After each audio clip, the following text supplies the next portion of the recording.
Hi friends, welcome back to Hema life style 28 ಅಂತ ಹೇಳ್ತಾ ನನ್ನ ಇವತ್ತಿನ ವ್ಲಾಗನ್ನು ಸ್ಟಾರ್ಟ್ ಮಾಡ್ತಾ ಇದ್ದೀನಿ.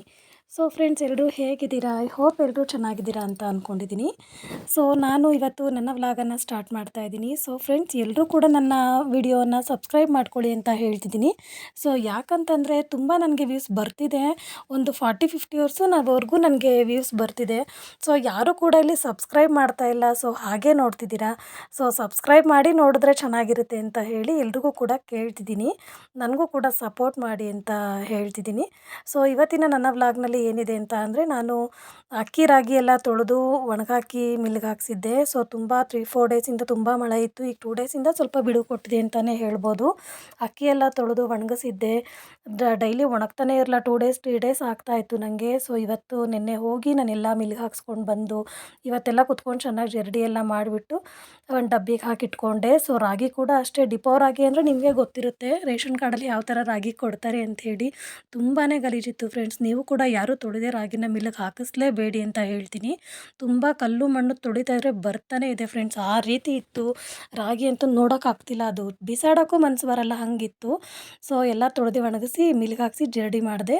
ಸೊ ಅದು ಒಟ್ಟಿಗೆ ನಾನು ಜಾಸ್ತಿ ಮಾಡಿಸ್ಕೊಂಡಿದ್ದೆ, ಅದಕ್ಕೆ ಎಷ್ಟು ಬೇಕೋ ಅಷ್ಟು ಜರಡಿ ಮಾಡಿ ಇಟ್ಕೊಂಡು ಇನ್ನು ಮಿಕ್ಕಿದ್ದಕ್ಕೆ ನಾನು ಏನು ಮಾಡ್ತೀನಿ ಅಂತ ಅಂದರೆ, ಸ್ವಲ್ಪ ಒಣಮೆಣ್ಸಿನ್ಕಾಯಿ ಇರುತ್ತಲ್ಲ, ಒಣಮೆಣ್ಸಿನ್ಕಾಯನ್ನ ಅದಕ್ಕೆ ಹಾಕಿ ಇಟ್ಕೊಂಡ್ಬಿಡ್ತೀನಿ. ಎಷ್ಟು ಬೇಕೋ ಅಷ್ಟು ಹಿಟ್ಟನ್ನು ಸಪ್ರೇಟಾಗಿ ಬಳಸೋಕೆ ಇಟ್ಕೊಂಡು ಇನ್ನು ಮಿಕ್ಕಿದ್ದಕ್ಕೆ ಒಣಮೆಣ್ಸಿನ್ಕಾಯಿಗಳನ್ನೆಲ್ಲ ಹಾಕ್ಬಿಡ್ತೀನಿ.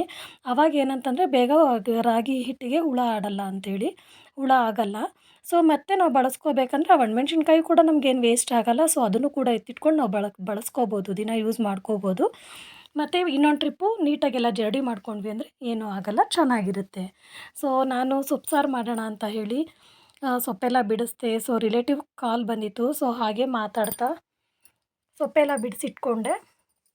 ಬಿಡಿಸ್ತಾ ಹಾಗೆ ನಮ್ಮದು ರಿಲೇಟಿವ್ ಫೋನ್ ಬಂತು. ತುಂಬ ಹೊತ್ತು ಮಾತಾಡಿದೆ, ಒಂದು ಹಾಫ್ ಆನ್ ಅವರ್ ಮುಕ್ಕಾಲು ಅವರ್ವರೆಗೂ ಮಾತಾಡಿದ್ದೀನಿ.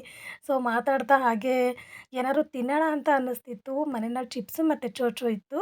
ಸೊ ಅದನ್ನೇ ತಿಂದ್ಕೊಂಡು ಮಾತಾಡಿಕೊಂಡು ಸೊಪ್ಪೆಲ್ಲ ಬಿಡಿಸ್ಕೊಂಡು, ಮತ್ತು ನನ್ನ ಮಗಳು ಇದ್ಲು, ಅವಳು ಸ್ವಲ್ಪ ಮಾತಾಡ್ತಾ ಇದ್ಲು, ಸ್ಕೂಲಿಂದ ಬಂದಿದ್ಲು.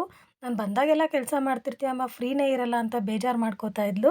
ಸೊ ಹಾಗೆ ಅವಳಿಗೂ ಸ್ವಲ್ಪ ರೇಗಿಸ್ಕೊಂಡು ಏನೇನೋ ಕೆಲಸಗಳೆಲ್ಲ ಮುಗಿಸ್ಕೊಂಡು ಬೇಗ ಬೇಗ ಸೊಪ್ಪೆಲ್ಲ ತೊಳೆದು ಇಟ್ಕೊಂಡೆ.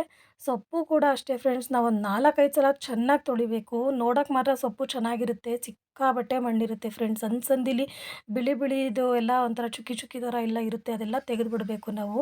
ನೋಡಿ ಮಸೊಪ್ಪು ಸಾರು ಮಾಡೋಣ ಅಂತ ಬೇಗ ಬೇಗ ರೆಡಿ ಮಾಡಿಕೊಂಡೆ. ಇದೆಲ್ಲ ಹಾಕ್ಬಿಟ್ಟು ಎಲ್ಲ ವಿಷಲ್ ಬರೆಸ್ಕೊಂಡ್ರೆ ಮಸೊಪ್ಪು ಸಾರೇನು ಬೇಗ ಆಗೋಗ್ಬಿಡುತ್ತೆ. ಒಂಚೂರು ಬೆಳ್ಳುಳ್ಳಿ, ಈರುಳ್ಳಿ, ಟೊಮೊಟೊ, ಹಸಿಮೆಣ್ಸಿನ್ಕಾಯಿ, ಸೊಪ್ಪು ಇಷ್ಟು ಹಾಕ್ಕೊಂಡು ಎಲ್ಲ ಚೆನ್ನಾಗಿ ವಿಷಲ್ ಬರೆಸ್ಕೊಂಡು ಸ್ವಲ್ಪ ಜೀರಿಗೆನೂ ಹಾಕ್ಕೊಂಡ್ರೆ ಇನ್ನೂ ಚೆನ್ನಾಗಿರುತ್ತೆ. ಎಲ್ಲ ವಿಷಲ್ ಬರೆಸ್ಕೊಂಡು ಕೆಲವೊಬ್ಬರು ಮಸ್ತ್ಬಿಟ್ಟು ಹಾಕ್ತಾರೆ. ನಾನು ಒಂದೇ ಒಂದು ರೌಂಡು ಮಿಕ್ಸಿಯಲ್ಲಿ ಆಫ್ ಆ್ಯಂಡ್ ಆನ್ ಮಾಡ್ಕೊಂಬಿಡ್ತೀನಿ. ಸೊ ಬೇಗ ಎಲ್ಲ ವಿಷಲ್ ಬಂತು. ಸೊ ಬೇಗ ಬೇಗ ಸಾಂಬಾರೆಲ್ಲ ಮಾಡಿಕೊಂಡು ಮಸೊಪ್ಪು ಸಾರು, ಅನ್ನ, ಹಾಗೆ ಮುದ್ದೆ ಮಾಡೋಣ ಅಂಥೇಳಿ ಮುದ್ದೆ ಎಲ್ಲ ಮಾಡಿ ತಿಂದ್ವಿ. ತುಂಬಾ ಚೆನ್ನಾಗಿತ್ತು ಅಂತಲೇ ಹೇಳ್ಬೋದು ಮಸೊಪ್ಪು ಸಾರು. ನೀವು ಕೂಡ ಮಾಡಿ ಟೇಸ್ಟ್ ಮಾಡಿ. ಎಲ್ಲ ಮಸ್ತ್ಬಿಟ್ಟು ಒಂದ್ಸತಿ ಒಗ್ಗರಣೆಗೆ ಹಾಕ್ಕೊಂಡ್ರೆ ಸಾಂಬಾರು ಬೇಗ ಆಗುತ್ತೆ, ಕ್ವಿಕ್ಕಾಗಿ ಆಗಿಬಿಡುತ್ತೆ ಸಾಂಬಾರು. ವಿಷಲ್ ಹೋದರೆ ಸಾಂಬಾರು ಆಯಿತು ಅಂತಲೇ ಅರ್ಥ. ತುಂಬಾ ಚೆನ್ನಾಗಿತ್ತು. ಇವತ್ತಿನ ವ್ಲಾಗನ್ನು ನಾನು ಎಂಡ್ ಮಾಡ್ತಾಯಿದ್ದೀನಿ ಫ್ರೆಂಡ್ಸ್. ಎಲ್ಲರೂ ಕೂಡ ನನ್ನ ವಿಡಿಯೋನ ನೋಡಿ ಲೈಕ್ ಮಾಡಿ, ಶೇರ್ ಮಾಡಿ, ಹಾಗೆ ಸಬ್ಸ್ಕ್ರೈಬ್ ಮಾಡಿ. ದಯವಿಟ್ಟು ಎಲ್ಲರೂ ಕೂಡ ಸಬ್ಸ್ಕ್ರೈಬ್ ಮಾಡಿ ವಿಡಿಯೋ ನೋಡಿ ಫ್ರೆಂಡ್ಸ್. ತುಂಬ ವಿಡಿಯೋಸ್ ನೋಡ್ತಿದ್ದೀರಾ, ಕೆಲವೊಬ್ಬರು ಸಬ್ಸ್ಕ್ರೈಬ್ ಕೂಡ ಆಗಿದ್ದೀರಾ. ನಾನು ಎಲ್ರಿಗೂ ಆ ಮಾತನ್ನು ಹೇಳಲ್ಲ, ಯಾಕಂದರೆ 40-50 ಪ್ಲೇಸ್ ಆಗ್ತಿದೆ ನನ್ನದು ವ್ಯೂ ಬರ್ತಿದೆ. ಸೊ ಯಾರೂ ಕೂಡ ನನಗೆ ಸಬ್ಸ್ಕ್ರೈಬ್ ಮಾಡ್ತಾ ಇಲ್ಲ ಫ್ರೆಂಡ್ಸ್. ಎಲ್ಲರೂ ನನಗೆ ಸಪೋರ್ಟ್ ಕೊಡಿ, ಮತ್ತು ಏನೇ ಒಂದಿತ್ತು ಮತ್ತು ನೀವು ಹೇಗೆ ಮಸೊಪ್ಪು ಸಾಂಬಾರನ್ನು ಮಾಡ್ತೀರಾ ಅಂತ ಕೂಡ ತಿಳಿಸಿ. ನನ್ನ ಒಂದು ಸಾಂಬಾರು ಹೀಗಿದೆ. ನಮ್ಮ ಮನೇಲಿ ತುಂಬ ಗಟ್ಟಿ ಗಟ್ಟಿ ಸಾಂಬಾರಿದ್ರೆ ತಿನ್ನಲ್ಲ, ಸ್ವಲ್ಪ ತೆಳ್ಳಗಿರಬೇಕು ಅಂತ ಇಷ್ಟಪಡ್ತಾರೆ. ಹಾಗಾಗಿ ನಾನು ಮೀಡಿಯಮಾಗಿ ಮಾಡ್ತೀನಿ. ಒಬ್ಬೊಬ್ಬರ ಮನೆಯಲ್ಲಿ ಒಂದೊಂದು ಥರ ಇರುತ್ತೆ ಸಾಂಬಾರು. ನೋಡಿ ನಾನು ಈ ಥರ ಮಾಡಿದ್ದೀನಿ. ಸೊ ಎಲ್ಲರೂ ಕೂಡ ಸಪೋರ್ಟ್ ಕೊಡಿ ಫ್ರೆಂಡ್ಸ್. ನಿಮ್ಮ ಒಂದು ಸಪೋರ್ಟ್ಗೆ ನಾನು ಕಾಯ್ತಾ ಇದ್ದೀನಿ. ಎಲ್ಲರೂ ಕೂಡ ಸಬ್ಸ್ಕ್ರೈಬ್ ಮಾಡ್ಕೊಳ್ಳಿ. Thank you all.